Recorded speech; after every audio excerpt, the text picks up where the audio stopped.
Really excited to have people join us today. This is going to be a pretty fabulous town hall style discussion where, in my humblest opinion, I think when you listen in today, you're going to see that we're talking about transformative change. We're talking about how we can all take steps to make huge changes in our family, huge changes in our workplace. And the most exciting part about today's conversation is that really it's about how this is also really good for our workplaces.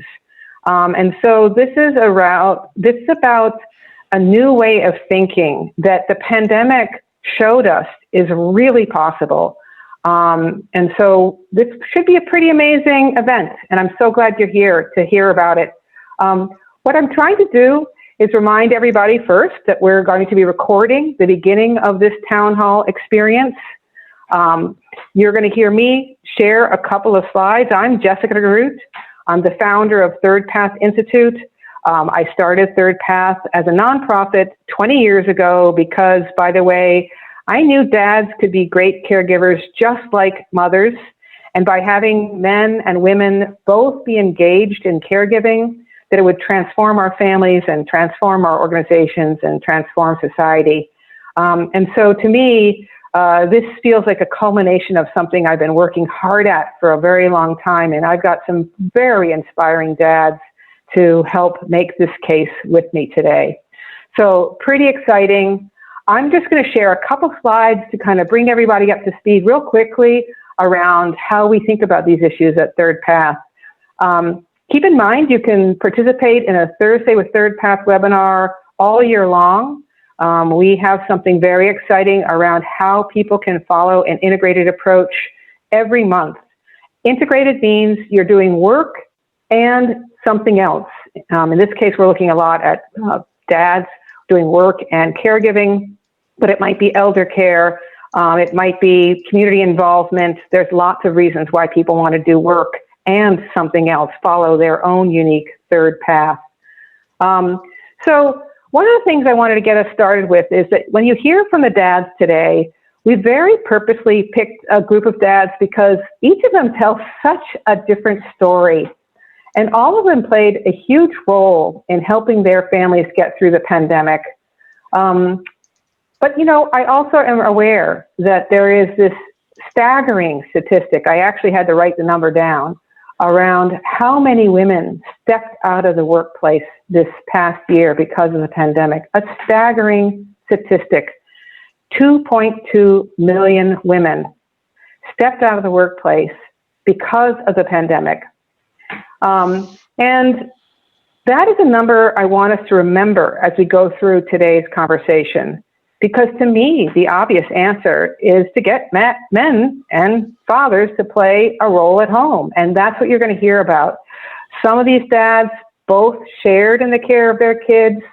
You're also going to hear from some dads where they were the primary parent, being responsible for their kids.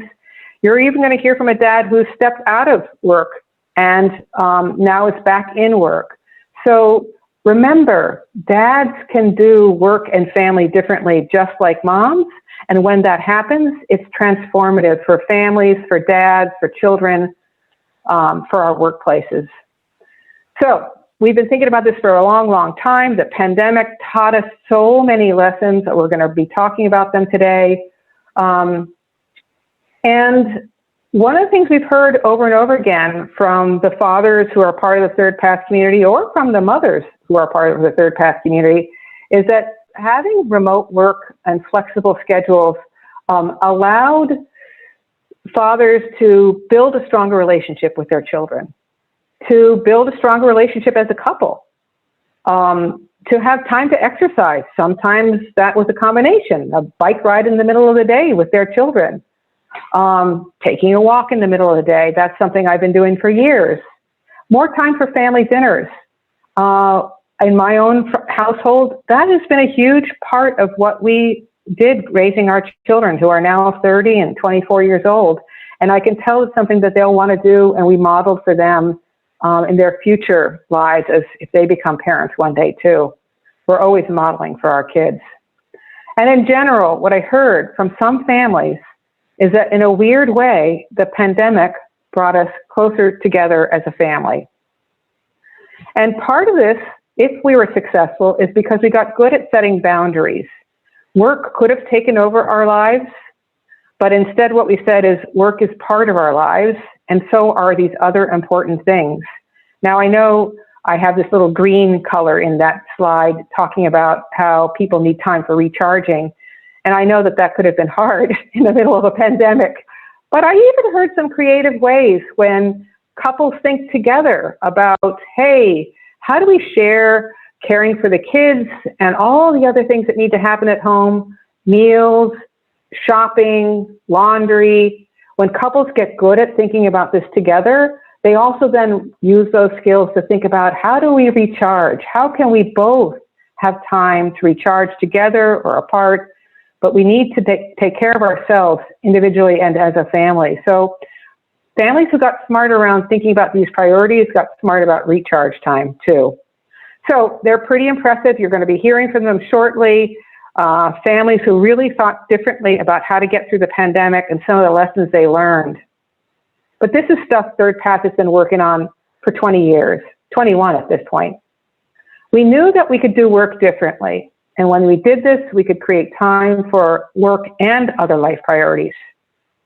We knew that an important part of the future solution, in fact, this was really core to why I started this nonprofit, was it about creating time to be caregivers, whether that's for children, aging parents, siblings who are not ill, whoever it is. We want a society where we can work and provide care.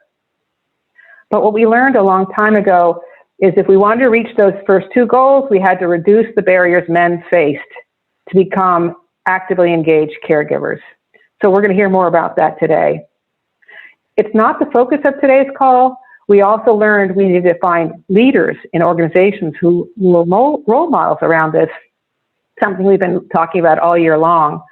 And you can certainly go back to some of our previous webinars and listen to some pretty amazing stories of leaders who've done things differently. All right, so you're getting a sense of what Third Path's all about. It's saying you can follow a third path, an integrated approach to work and life. And all year long, we've been illustrating this with lots of wonderful dad stories. We're not going to hear from Marlon today, but if you go back to our December webinar on our website, you will find Marlon's story. And he's one of those dads who figured this out long before the pandemic. So he's got a great story about how he looked for remote work as a way to let him be a really actively involved dad and succeed in his job. So go ahead and look up Marlon's a wonderful story on our website, and you'll see it's a pretty inspiring example of one of the dads we're talking about today. Just last month, we had Christopher Persley on our webinar. He's somebody I've known since meeting him, Dad 2.0, many, many years ago. And he too is this wonderful dad who's put these ideas into action a long, long time ago. And now, when you listen to the webinar from May, you'll hear how he too could get through the pandemic better because he and his wife really were working together as partners in making this all work long before the pandemic occurred. But what about today?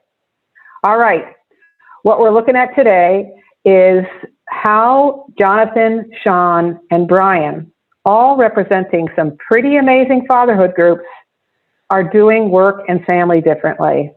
And we've asked each of them to talk about how did their choices around work and family expand the definition of masculinity. Because we have a special guest today, someone I've only recently met and I'm blown away by, Ed Frauenheim. His book, Reinventing Masculinity, is fabulous. He is fabulous.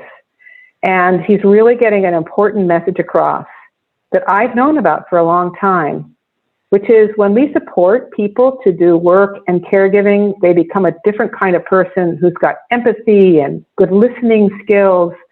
And these are the kind of people we need at workplaces. And so it turns out this integrated approach that many women have been following for a long time and now more and more men are following, is exactly the kind of person workplaces need.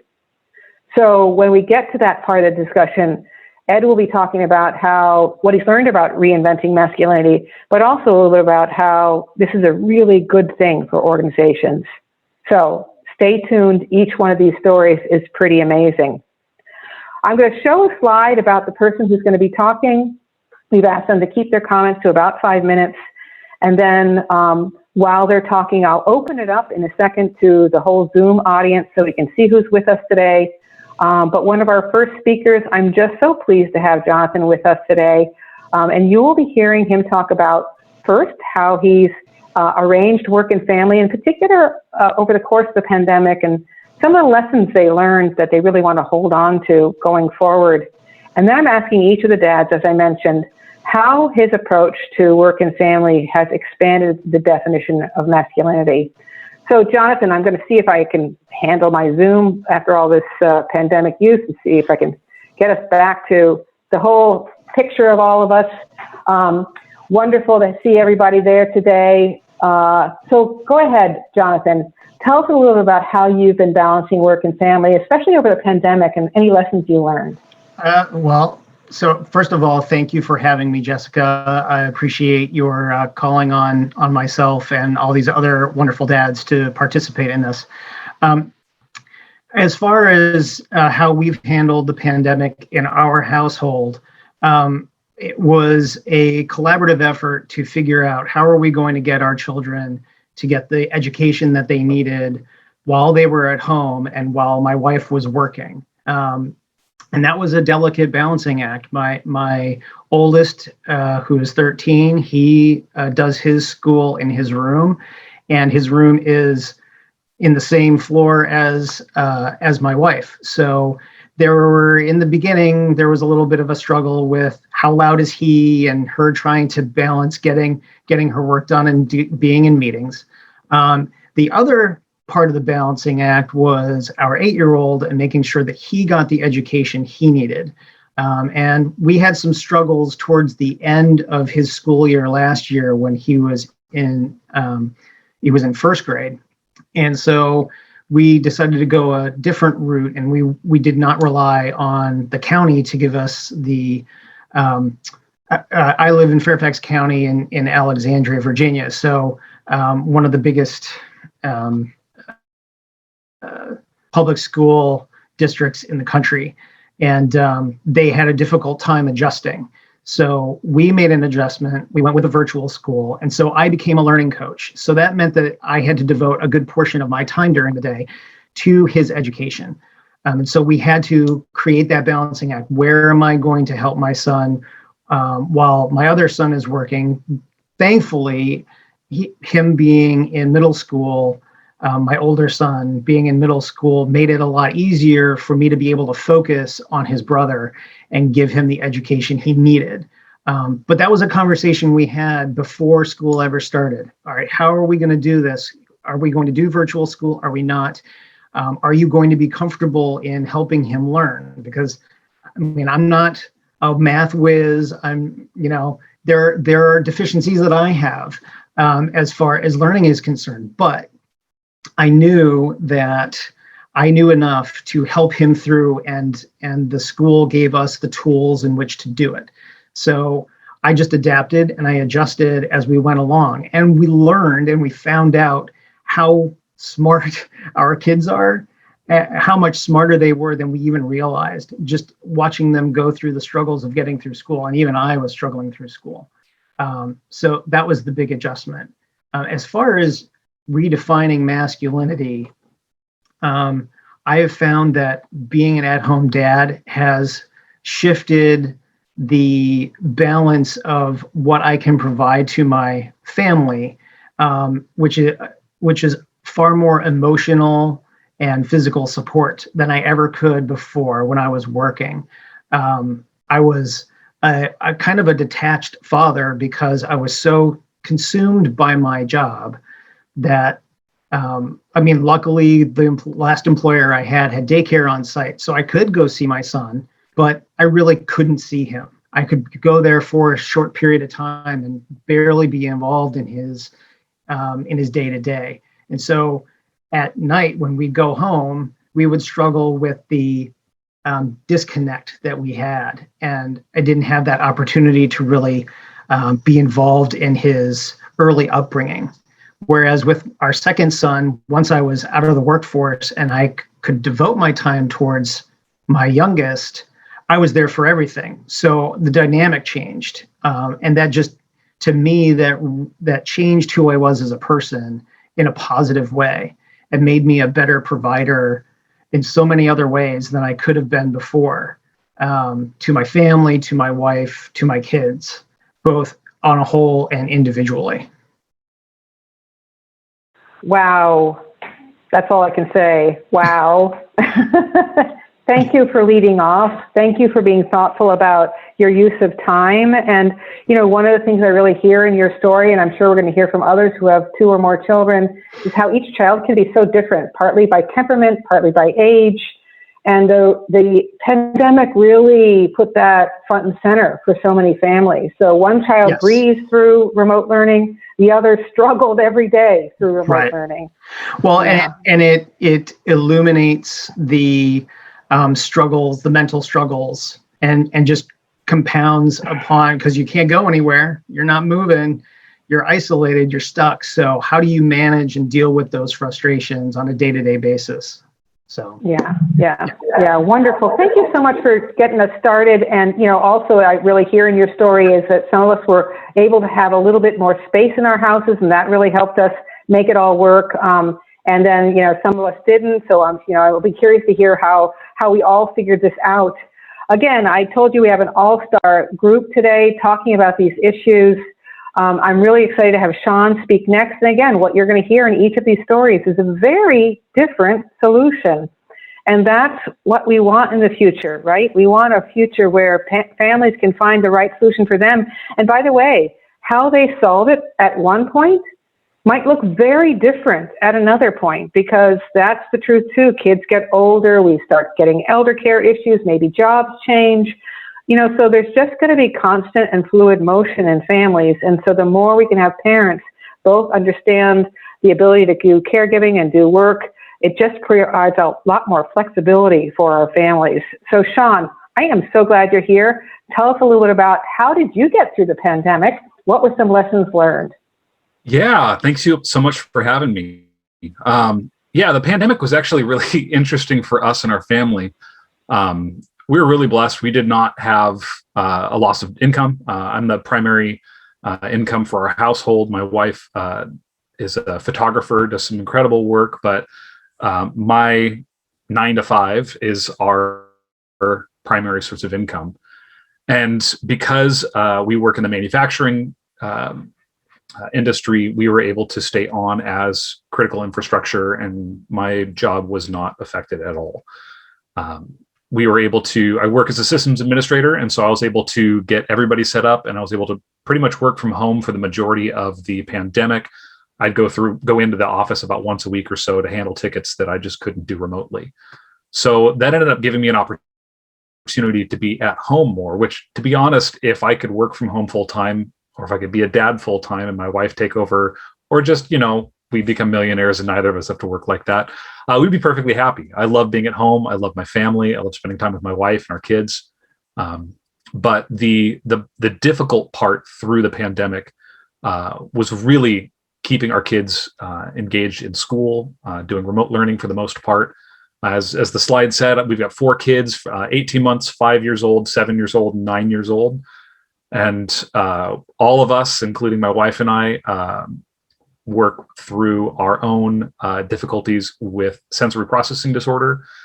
We've got one, our oldest, that is going through ASD testing right now. And so it's been a lot to keep us all inside a sub 1,000 square foot house.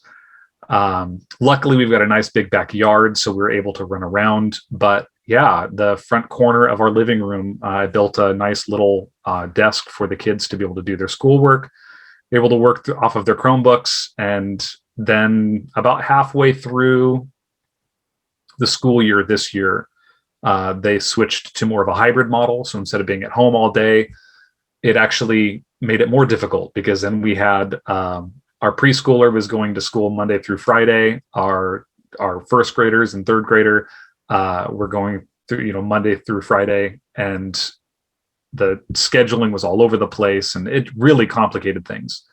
So really the thing that held us all together was the fact that my wife and I have been on the same page through this entire thing, really through most of our marriage, and that we're able to communicate and talk and work through these difficulties together, and that it's never been a problem and then us. It's been the two of us together working on a problem. And that is how it has been from the beginning. We have worked so hard to keep an open line of communication. So a lot of people, this threw them into a spot where they had to be open and vulnerable with each other, because they don't have a choice. You're stuck at home together constantly. And my wife and I have been married now 13 years. We've never spent a night apart, as weird as that may sound. It's just, the way that the days have lined up and opportunities have lined up or fallen apart, we've just really enjoyed this time.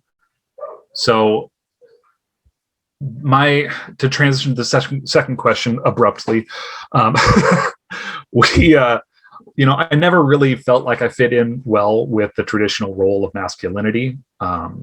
And some of that was just how I tended to be a little different growing up in my interests than a lot of the guys. I was never into sports, and I was never into that whole scene. I just kind of want to do my own thing. And I'm grateful that I found a beautiful, wonderful wife, and that we were able to embrace this kind of new form of fatherhood together. So she's encouraged me through this whole process of just reestablishing and redefining what it means to be a dad, what it means to be a man. I'm part of one of many, many generations where I never had a defined father say, all right, you're a man now. And those that did have that, it didn't necessarily mean what it probably should mean. That you're a man now means, oh, you're ready to have children and get married and have a job and all these things, and not what being a man means, which is being there as a supportive partner and being there as an active member of the parenting and day-to-day, and not just someone who gets to come home and have a meal prepared for them and be there for discipline and for a paycheck. I would die inside if that's what I was expected to do, and my wife would not handle that well. So it's been a long process of kind of paving our road. I didn't have, as I said, a dad that was really there to show me what it meant. And so this has been a lot of waymaking. My wife and I like to refer to the term because it has been. We're setting a new path for us and for our kids. And we hope that us, in the process of doing this, helps provide an opportunity for more dads and more couples to really grab a hold of that same mentality. Yay! Okay, is everybody starting to get a sense of how amazing what we're talking about today and what the future can be? And Sean, I'm going to give you a little, a tidbit into your future. You guys are modeling something that we modeled to our kids, who are now 30 and 24, my daughter and my son. And it's meant that they want something very different. They want what we have going forward. So you're modeling something very profound that your kids are taking with them. So that is the legacy that you're creating. Very powerful. Awesome. Wonderful. And what you hear in his story, and, again, whether it's two dads, two moms, even divorced couples where they can learn to continue to share in the care of their kids in a more kind and thoughtful way. This is something that is very diverse in how it looks for families. Shared care can even be, there's just so many varieties. So, keep that in mind if you're listening in today. There's a lot of different kinds of families doing this kind of approach out there. Wonderful, wonderful. Okay, we're going to keep the all-star cast going. We have another amazing story to share. And so next up, I am just so proud, again, somebody I met just this year, and I'm so proud to know Brian Anderson and the exciting journey he is on. He's really made some big, huge steps in his life to make some big changes, but was already somebody who was just had so much wisdom, so much good ability to listen, be empathetic, all that stuff that Ed Frauenheim is going to talk about around this expanded masculinity. Brian was doing a long, long time ago and is bringing to the work he's doing right now. Brian, tell us a little bit about your interesting journey you've been on this year and some lessons learned and et cetera, et cetera. Tell us, Brian. Sure. Hi, everyone. Thank you. Appreciate giving some space to talk. So I hit 40 in the middle of this pandemic, and before the pandemic, the organization I run now, Fathering Together, was really starting to blossom and grow. And we had all this plans figured out. And when man makes plans, God laughs kind of thing. And the pandemic just said, nope, rethink everything. And that really meant professionally, but also personally for me. I've got, as you saw on the slide, a 7 and 4-year-old, preschool and first grader. They've been a handful through this pandemic, much like others have discussed. But for me, I think how I approach this, and just to take a slightly different angle than the other two panelists, has been, what are the needs that I need to make for myself? And not to say that I'm an egotistical maniac, but really, like, if my needs aren't being met, if I'm grumpy and grouchy and not my full self and not able to fuel my internal identity as Brian, then I can't be giving to my kids. I can't be giving to my spouse and my partner. And so as the pandemic went on, I had a day job that I loved and I still wish I, could be doing. But Fathering Together kept growing, and I kept being pulled in a new direction professionally. I kind of had a professional new baby that I wanted to feed and nurture and grow.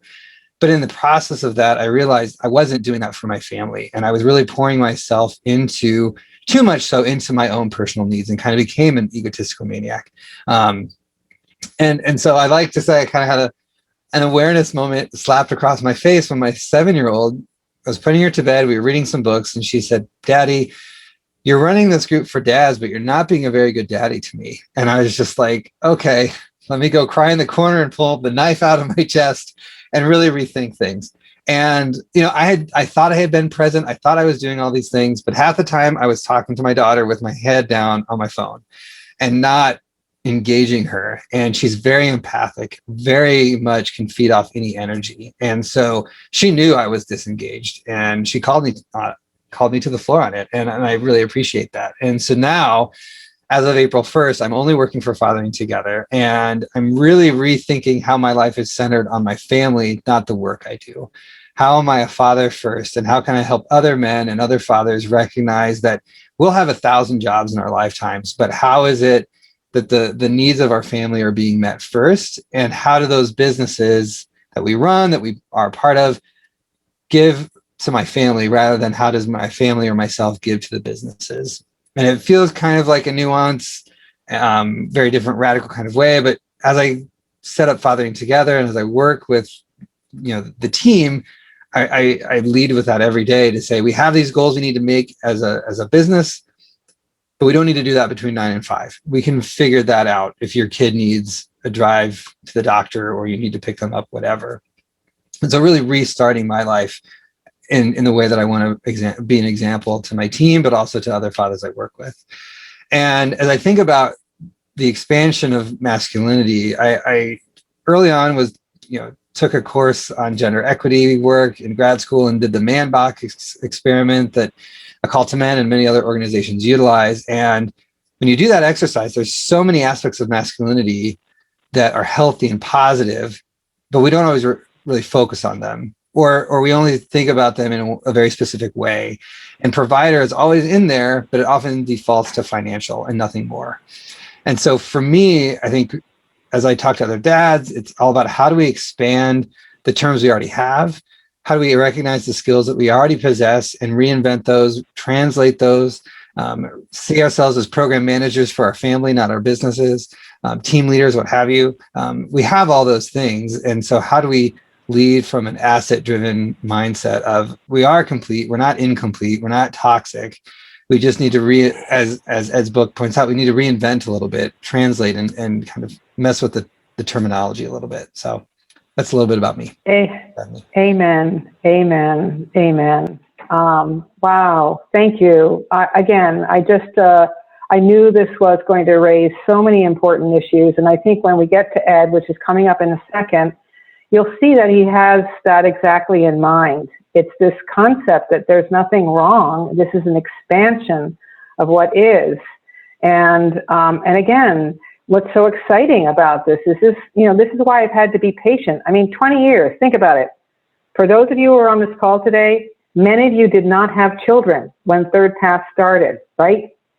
So we've been at this for a very long time, preaching this message for a very long time. I've had to be very, very patient. But where my patience came from is because I knew families were better from this and workplaces were better from this.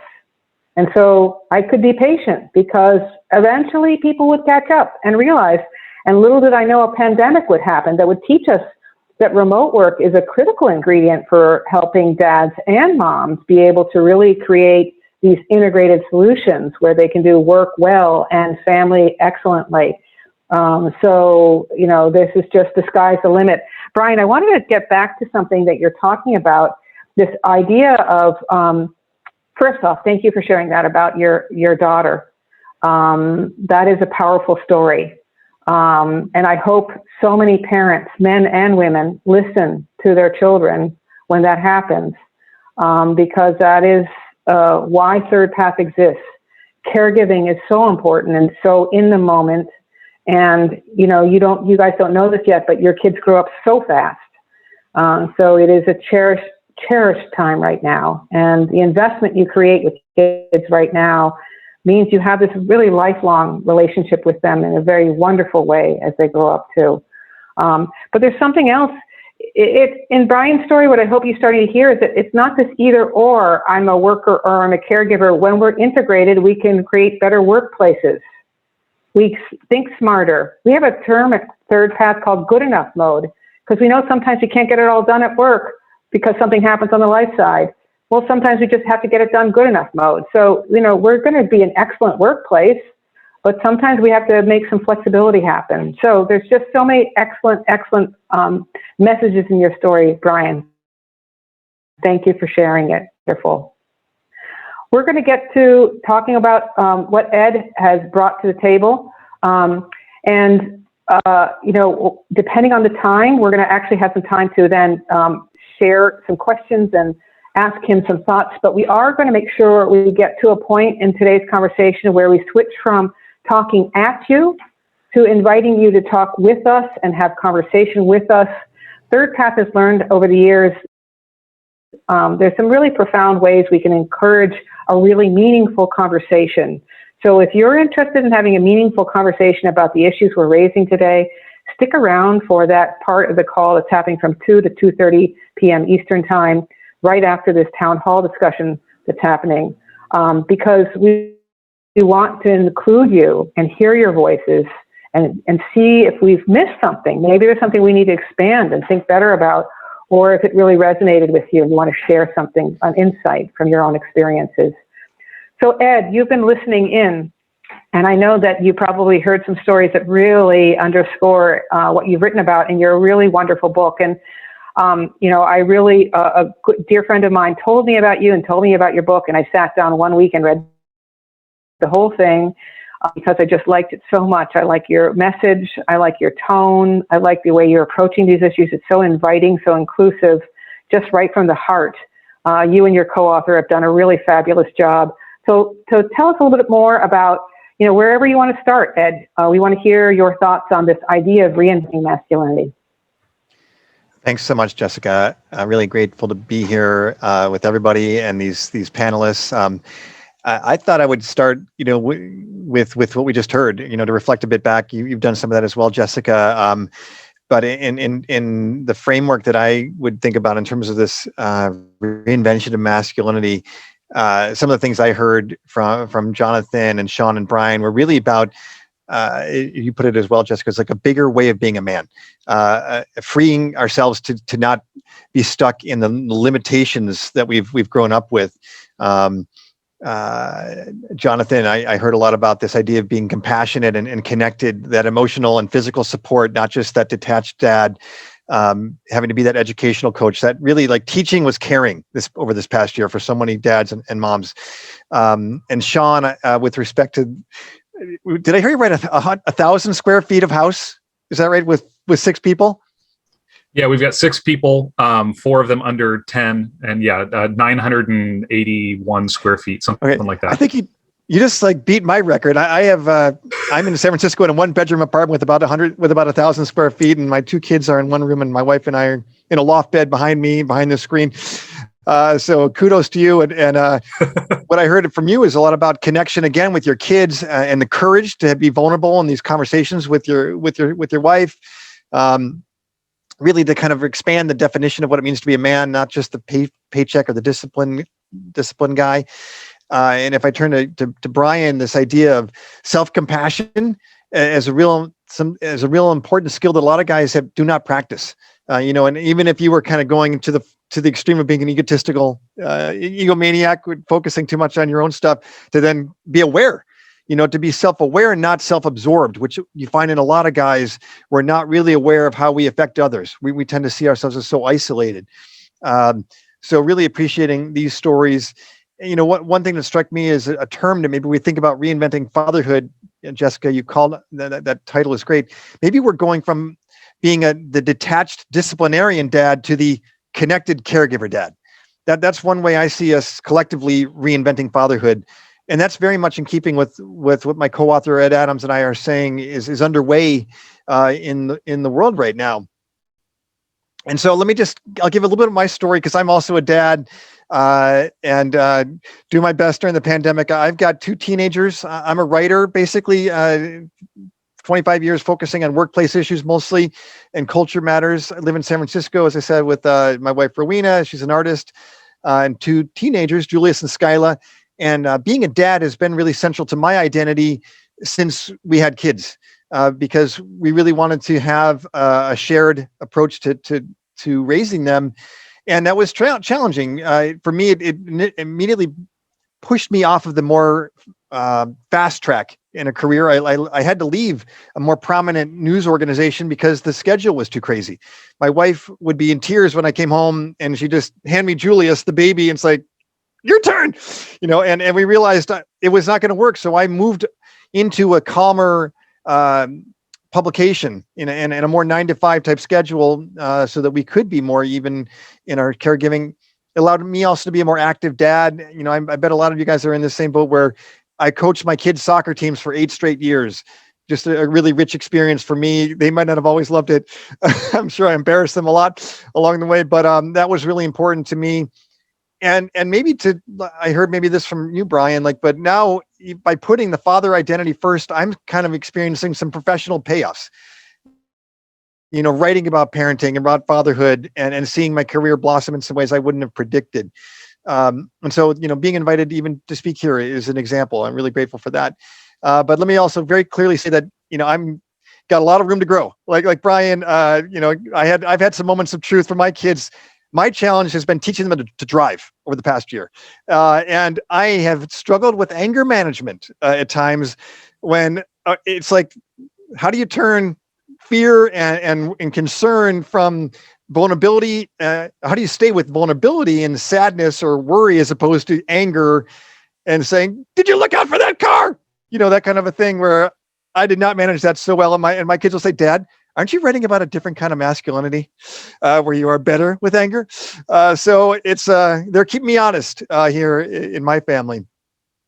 So if I jump to the kind of big themes of the book related to some of our conversation, why do we talk about reinventing masculinity? And I'd say the answer that my co-author Ed and I talk about is that this conventional, what we call a confined masculinity, is outdated, unhealthy, and at times dangerous.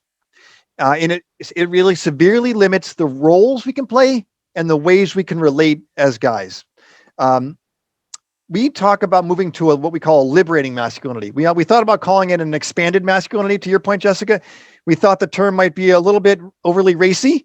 So we went with liberating. But also we do think it's about freeing everybody to live a fuller life, both men as well as everyone around them. And especially it involves this idea of compassion and connection. These are two terms that have historically not applied so well, or at least explicitly, to men.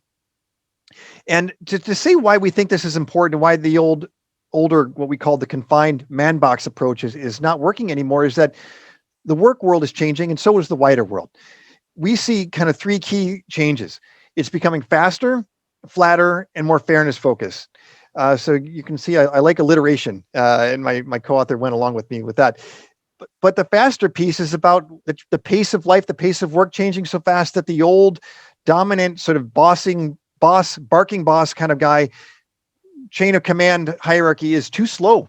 You need people to be responding throughout the organization, sensing and answering requests or dealing with threats. I imagine, Sean, you may see some of these on the IT side. Like you can't wait to ask the CEO what to do about everything. You got to move fast these days.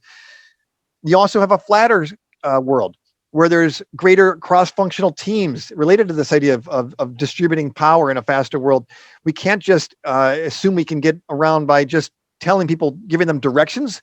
We're about giving direction now and letting people figure out what to do in more decentralized ways, flatter ways. And the last piece is the fairness focus.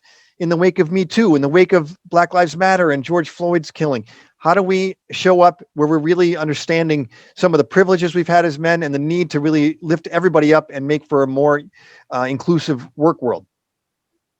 In that old world, or in that old masculinity, I should say, men risked showing up as rigid, cold, and isolated in a world that's now calling for flexibility, warmth, and connection.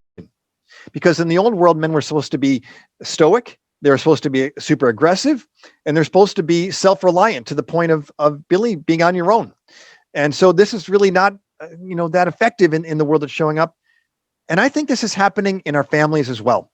If we think about the pace of change, the faster piece, things are, this past year was a constant set of changing needs. And, I think some of the dads earlier told their stories about the hybrid schedule that threw, I think, was it, Sean, your schedule got crazy with all the taking kids to work, to school at different times and days.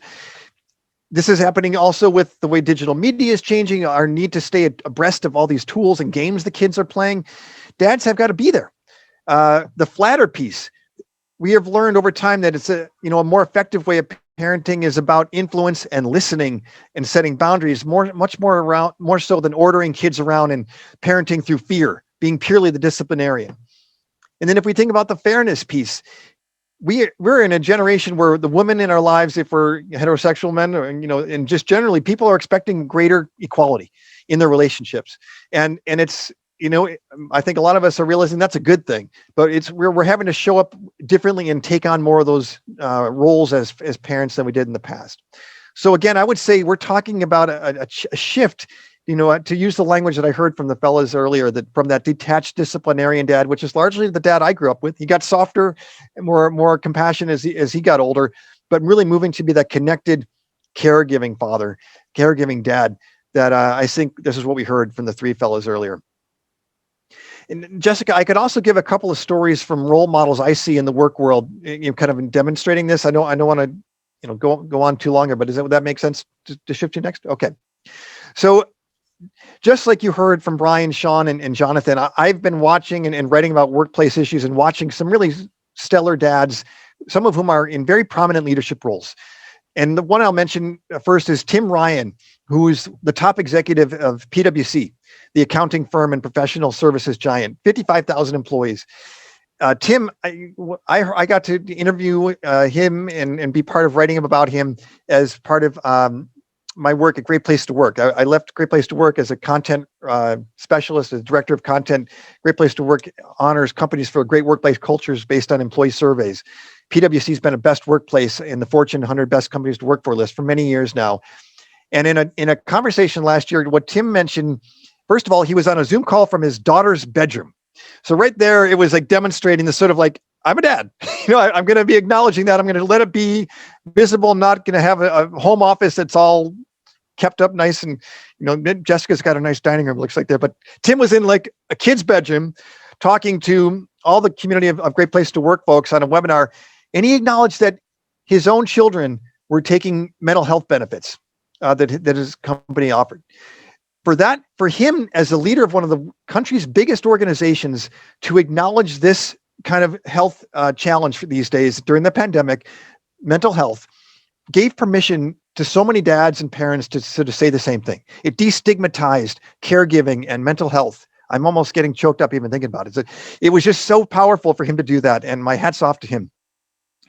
And I'll mention another company that I think has made a great space for dads and parents generally. It's Noom. It's the fitness or well-being and diet company that some of you guys may have heard in ads. Raise your hand if you've heard of Noom. It's kind of a startup, but okay, a number of you have heard about it. I got to hear the story of a fellow named Matt Alston. He was a senior copywriter. He contracted COVID early in the COVID pandemic. So did his wife. And so did his infant daughter. And what Noom did is when he mentioned this to his bosses, they said, drop everything and be a family guy. Don't bother telling us what you're working on. Don't bother, drawing up the list of which colleague could do what. It's just take care of yourself, take care of your daughter, take care of your wife. And this is a subtle, but I think super important change from the past, because many places would tell caregivers to do a bunch of extra work before they can do the caregiving. Right. And sometimes if it's a low urgency issue, that makes sense. But oftentimes moms and dads need to go right away. Right. And this idea that the burden is on the caregiver to organize work for the rest of the organization, I think is a shift that's underway. It's a heartless ritual, to put it starkly. I think we should not make dads or moms feel like work is the more important baby. The human baby is. And that's what Noom did. That's how they showed up as a great organization for dads. And Matt got to be that father he knows he wanted to be. Thankfully, they all got healthy again in his particular story. And a last example I give is one of my best friends. I'm going to plug him. His name is Raul Ramos. He's a professor at the University of Houston in history, my college roommate. And we wrote about him in our book. You can see him Jessica put that up there, but he's in the 5 C's chapter of Reinventing Masculinity.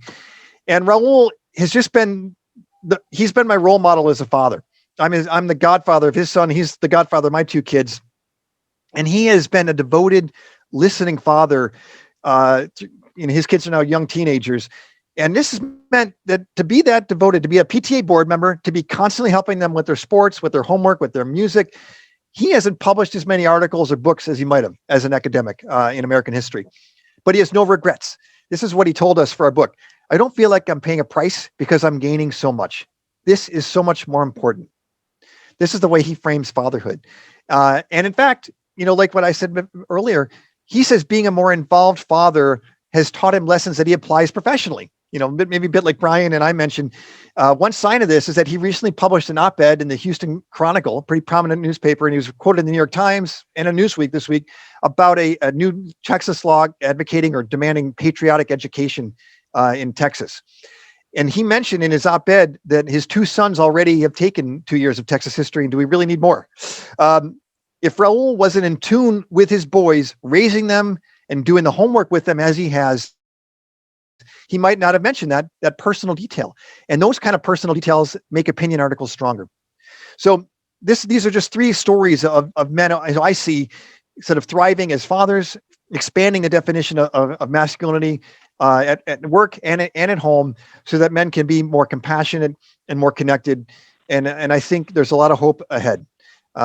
So Jessica, I'll stop there if you want. And we can start moving to the audience questions. I'm happy to say more if you have any more particular questions. No, that is fabulous. You have really framed the discussion extremely well.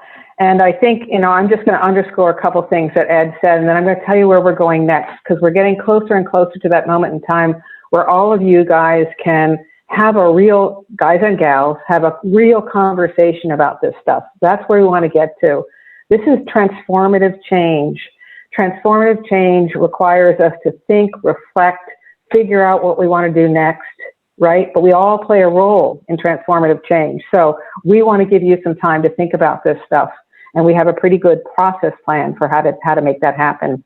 But as I listen to Ed's story, and this is what I've also studied for the last 20 years at Third Path, is that we can create a different kind of leader, because in some ways our definition of what a leader looks like and an ideal employee looks like is very linked to the old assumptions around masculinity. And so we're imagining a new kind of leader, a leader who doesn't always put work first, a leader who says, my life is important, my family is important alongside work. I'm going to actually be a better leader because I prioritize these other things alongside of work. And here's the good news. Stick around, come back to our Thursday webinars, get our newsletter. You're going to start hearing that there's so many examples of this happening where leaders are leading better because of this. I'm going to give you a simple example. It's so obvious, but it's so simple. As you move ahead in your career, if you want to live an integrated life, you can't do it all. You need a team at home and you need a team at work. And if you're going to be able to really use a team at work, you need to be good at delegation. And guess what? It's not always the easiest thing to do. Just telling somebody to do something doesn't necessarily get the results you want or the long-term engagement from that employee. You need some very different skills. You need some skills that we're talking about today. Empathy, understanding, listening, all that stuff. It's all connected. So we are really talking about the future of work, the future of leadership, the future of what it means to mom and dad, all of it very healthy for our world. I won't focus on it today, but I think this is actually better for our environment too, because we're reconstructing how we think about work, where it's not just all of us taking flights everywhere or taking long drives everywhere to get work done. We can really think in very different ways that's good for even our environment. Not today's discussion. This is powerful stuff. This is transformative stuff, and we want to engage you in a conversation. So that's where we're going to go next.